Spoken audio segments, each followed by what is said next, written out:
Bapak-bapak dan ibu-ibu majelis kajian tadabbur ayatil Quran rahimakumullah. Kita masih membicarakan firman Allah Subhanahu wa taala dalam surah An-Nisa, tepatnya adalah ayat yang ke-11, mana pembicaraan kita masih belum tuntas terkait dengan perkara al-mawaris atau al-faraid.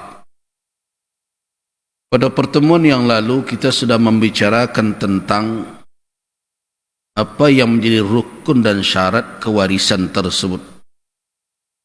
Ketika kita berbicara tentang rukun dan syarat, maka tentu kedua aspek itu, baik rukun maupun syarat, harus terpenuhi. Sebab apabila rukun dan syarat tidak terpenuhi, maka tidak sah kewarisan itu diberlakukan. Nah, kita sudah jelaskan bahwa rukun dari miras, kewarisan itu adalah al-muwarris, ada yang mewariskan. Kemudian al-waris, yang mewarisi. Kemudian yang ketiga adalah at-tarikah, yaitu peninggalan. Tiga ini mesti ada. Tidak ada yang tiga ini tidak terjadi kewarisan. Ada yang mewariskan, ada yang mewarisi, tapi yang ditinggal tidak ada. Alakah diwarisi? Atau ada yang mewariskan, yang punya harta dan meninggal, tetapi yang mewarisinya tidak ada, juga tidak terjadi. Jadi tiga rukun itu mesti ada, baru kewarisan itu bisa berjalan. Al-muwarris, yang mewariskan adalah al-insanul mayyit, adalah orang yang telah meninggal. Hakikatan meninggal itu bisa dibagi kepada dua kategori. Meninggal secara hakiki, yaitu hakikatnya nampak oleh kita dia wafat dan semua orang mengetahuinya. Itu namanya adalah meninggal secara hakiki. Tapi ada juga meninggal secara hukum, di mana karena kondisi tertentu maka pengadilan mengeluarkan keputusan bahwa dia telah meninggal. Ini bisa jadi disebabkan ada terkait hak-hak lain. Kalau tidak diputuskan, bisa terjadi kezaliman atas yang lain. Seorang pergi begitu saja, tidak ada kabar berita, tidak tahu di mana dia, kemana dia, sudah sekian lama. Nah, ini kan berisiko. Istrinya akan tergantung, tidak bertali begitu. Dan juga mungkin ada keterkaitan dengan orang lain, perkara akad dan sebagainya. Kemudian masalah itu diangkat oleh orang ke pengadilan, maka pengadilan setelah melakukan penelusuran berhak nanti memutuskan bahwa si fulan ini, karena tidak ada lagi kabar beritanya, terputus sama sekali, maka diputuskan dia telah wafat. Nah, itu wafat hakikinya kita tidak tahu, entah dia masih hidup, Allahu a'lam. Tetapi secara hukum pengadilan menyatakan dia meninggal. Itu namanya meninggal secara hukum. Nah, kalau dia dinyatakan meninggal, tentu ada konsekuensi dari itu. Dampak dari keputusan tersebut, di mana tentu kepemilikannya terhadap hartanya itu hilang, tidak lagi. Maka berpindahlah harta itu kepada ahli waris.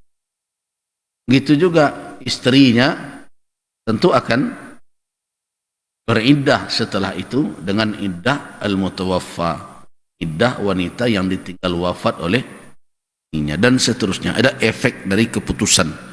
Itu namanya meninggal secara hukum. Jadi hukum yang menetapkan dia meninggal. Secara hakiki entah dia meninggal entah tidak, kita tidak tahu. Itu makanya katakan tadi ada dua kategori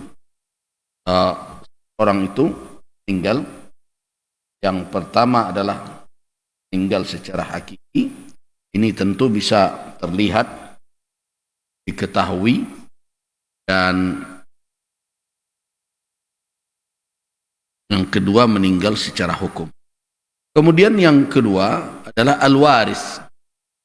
Al-waris tentu adalah al-insanul hayy, seorang manusia yang hidup di saat yang mewariskan itu wafat. Dan ia memiliki ada keterkaitan dengan orang yang meninggal itu yang menjadi penyebab ia berhak mewarisi hartanya. Waris namanya. Sedangkan yang ketiga adalah at-tarikah, itu peninggalan. Itu apa saja yang ditinggalkan oleh si mayat ketika atau di saat wafatnya. Di sini kita sudah jelaskan, harta pusaka tinggi tidak termasuk kategori tarikah. Pusaka tinggi itu. Karena itu dia tidak termasuk dalam tarikah. Dalam harta warisan. Nah, itulah 3 rukun dari kewarisan. Yang mewariskan, yang mewarisi, dan peninggal. Apa syarat-syarat masing-masing rukun itu? Syarat yang pertama tentu adalah mautul muwarris hakikatan atau hukman. Itu wafatnya orang yang mewariskan. Syaratnya. Kalau lu meninggal, tidak bisa ditanya warisannya dong.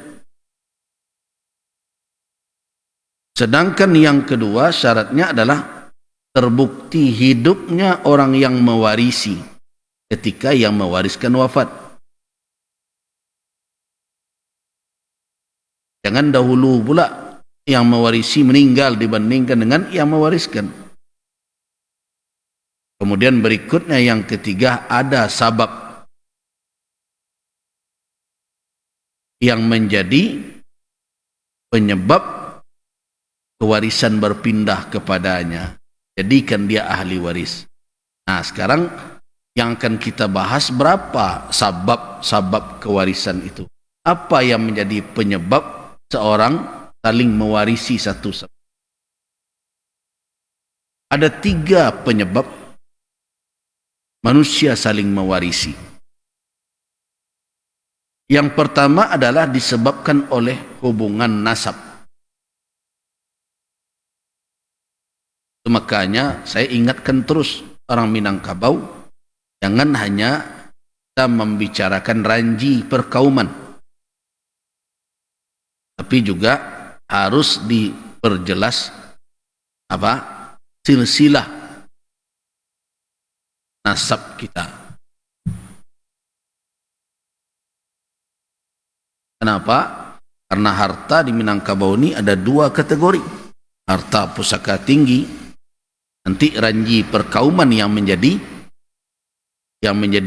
ukuran patokannya. Tapi harta pusaka rendah yang menjadi patokannya adalah silsilah nasab seseorang. Karena yang menjadi penyebab terjadinya saling mewarisi itu yang pertama adalah nasab. Di nasab berbeda aja, suku berbeda. Suku di Minangkabau itu terkait dengan garis tali rahim. Nah, jadi kekerabatan melalui jalur atau ikatan rahim. Itu suku. Di sisi lain orang Minang memiliki nasab. Di Minangkabau disebut dengan istilah bako. Sanak dan bako juga masuk ke dalam. Jadi kekerabatan yang diikat dengan tali nasab.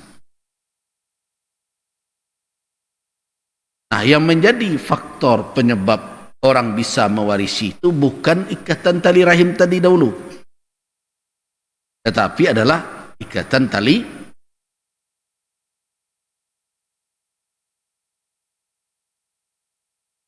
Nah, dengan berkembangnya harta di Sumatera Barat yang merupakan daerah inti Minangkabau, mana orang telah menguasai harta tidak lagi melalui jalur kaum, tapi sudah melalui penguasaan dengan kepemilikan yang dibolehkan di dalam syariat seperti jual beli, hibah dan lain-lain, maka otomatis orang telah memiliki harta personal, harta pribadi. Di Sumatera Barat yang merupakan daerah asal, di dalamnya ada daerah asal Minangkabau, orang sudah menguasai harta tidak lagi melalui jalur kaumnya, tapi juga telah menguasai harta melalui apa? Melalui hiyazah, kepemilikan secara pribadi, melalui jual beli, ya kan? Melalui hibah dan berbagai macam. Nah, itu berdampak apa? Adanya kepemilikan pribadi terhadap harta. Kalau dahulu tidak ada. Zaman dulu tidak ada kepemilikan melalui jalur ini. Lalu orang berpantang menjual harta. Paling terjadi gadai menggadai. Itu pun setelah kita telusuri ternyata melanggar ketentuan syariat dan sudah kita fatwakan. Gadai menggadai seperti yang terjadi sekarang masih ada berjalan, hukumnya adalah haram karena ada unsur ribawiyah di dalamnya. Tetapi perkembangan zaman terjadilah penguasaan harta melalui hiyazah, penguasaan yang berakibat kepada apa? Lahirnya kepemilikan personal. Gimana caranya? Nah, di dalam Islam diizinkan orang untuk menguasai sesuatu yang menjadi hak milik pribadi melalui jalur-jalur yang dibolehkan oleh syariat. Apa itu? Dengan jual beli. Apalagi? Hadiah, hibah, berbagai macam. Nah, akhirnya muncul di ranah Minang dua bentuk harta tadi. Satu, harta yang dimiliki oleh orang dahulu yang mungkin menata, membuka lahan berbagai macam atau menjadi milik bersama, sebut harta pusaka tinggi. Yang satu lagi yang dikuasai secara personal melalui jual beli, melalui hibah, melalui berbagai macam, yang akhirnya menjadi milik pribadi. Nah, disitulah munculnya harta pusaka tinggi dan harta pusaka rendah itu. Padahal kok namun harta pusaka tinggi, karena dek tingginya tidak terjambo dek orang, tidak bisa dikuasai oleh personal, itu kok tingginya. Pusaka rendah apa? Karena itu di dalam penguasaan orang. Itu kok disebut syiar atau pusaka tinggi. Kenapa? Karena dia tidak terjangkau oleh seseorang untuk menguasainya dalam bentuk kepemilikan pribadi. Kenapa dinamakan atau pusaka rendah? Karena hanya rendah bisa dijangkau dan orang memiliki hak kelola, hak kepemilikan dan pengelolaan secara utuh. Itu tinggi dan rendahnya. Bukan berarti kualitasnya berbeda. Jangan kecen tinggi kualitas rendah, tidak begitu. Tinggi dan rendah itu kenapa? Karena yang satu tidak terjangkau, tidak terjambo di awak, jetangan awak. Kenapa? Yang bisa turun ke awak apa? Pengelolaannya saja, baik kepada wanita maupun kepada laki-laki. Harta pusaka tinggi itu hanya dikelola saja. Kepemilikannya tidak bisa dijangkau, begitu tingginya. Nah, tetapi yang harta pusaka yang harta yang didapat melalui pencarian, melalui usaha, kemudian diperjualbelikan, dibeli oleh seseorang, masuk ke dalam kepemilikan dia, itu harta pusaka rendah. Kenapa? Karena dia bisa dijangkaunya, bisa dikuasainya, bisa dimilikinya. Nah, itu makanya disebut pusaka rendah. Kalau tahu bapak dan ibu-ibu tuh, alasannya itu disebut pusaka tinggi, itu disebut pusaka. Nah, pusaka rendah tadi itu diwariskan. Tapi melalui jalur apa? Bukan melalui garis kekerabatan tali rahim, tetapi garisnya adalah garis kekerabatan nasab. Apa yang dikatakan nasab? Yang dikatakan nasab adalah al-qarabah, kekerabatan, ya. Wa hiya lafzun yashmulu kulla qarabatin bainal muwarrisi wal waris sawa'un min jihatil ab am min jihatil Jadi dikatakan nasab di sini adalah kekerabatan yang mencakup seluruh hubungan kerabat antara yang mewariskan dengan yang mewarisi, sama adanya dari tali ke ibunya, ke ayahnya atau ke ibunya. Tapi tidak nanti kalau ulul arham nanti pada proses berikut. Tapi kenapa dikatakan dari jihatil Karena ada seibu sebapak, saudara sebapak, saudara seibu, tapi batasi. Tetapi tidak masuk dalam kategori suku seperti di Nangkabau. Nenek Nangkabarawak serumah gadang, tidak masuk ke sana. Yang kedua, penyebab pernikahan kewarisan itu adalah an-nikah. Nah, ini biasa terjadi antara suami istri.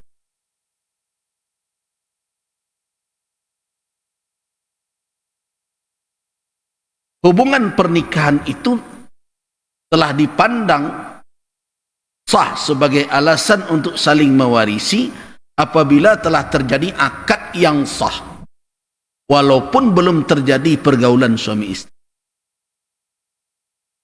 Ini umpama ya, orang menikah, laki-laki menikah dengan janda tua tapi kaya. Janda tua kaya oleh dah akad, innalillahi wa inna ilaihi raji'un. Dan terjadi begitu. Nah, kan belum terjadi apa-apa. Ya belum. Tetapi apakah mereka sudah saling mewarisi? Saling mewarisi kalau akadnya telah sah. Jadi tidak bersyarat harus adanya pergaulan suami istri secara real. Yaitu aqduz zaujiyah as-sahih, akad pernikahan yang sah, sawa'un hasala dukhulun am lam yahsul. Apakah terjadi hubungan suami istri serius atau tidak penting itu. Yang penting akadnya sudah sah. Kemudian yang ketiga, nah ini jarang terjadi hari ini. Penyebab saling mewarisi itu apa? Al-wala. Al-wala itu di mana seseorang kalau dimerdekakan oleh orang lain yang pada asalnya dia budak, maka yang memerdekakannya itu mendapatkan nikmat diberikan oleh Allah, yaitu kewaliannya, wala dia, dan dia berhak mewarisi.